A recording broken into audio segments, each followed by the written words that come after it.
Hello, আসসালামু আলাইকুম। আশা করি আপনারা সবাই ভালো আছেন। আমরা আল্লাহর রহমতে ভালো আছি।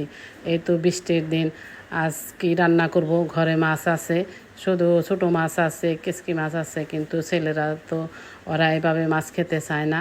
তেলাপিয়া মাছ খায়, আমি 2 পিস মাছ বের করে নিয়েছি আর ডাইল এইভাবে বসিয়ে দিয়েছি।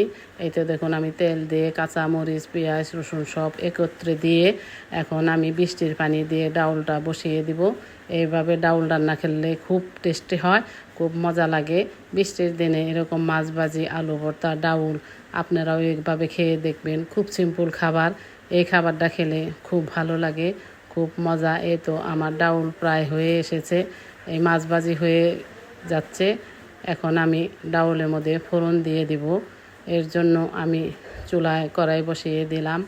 এই তো ডাউল দেখেন কি কালার হয়েছে, সেই কালার হয়েছে। ডাউলটা খুব কালারফুল হলে খেতেও মজা লাগে। এই তো আমি ফোড়ন দিয়ে দেব। তেজপাতা দিলে আমার ছেলেরা ভালোবাসে না, এই কারণে আমি তেজপাতা অফ করেছি, দেই নাই। এই কারণে এই যে ডাউলের মধ্যে আমি ফোড়ন দিয়ে দিয়েছি। আমার ডাউলটা খুব মজা হয়েছে।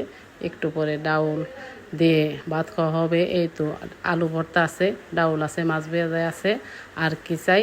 আপনাদের এরকম খেলে আপনাদেরও খুব খাবার ভালো লাগবে।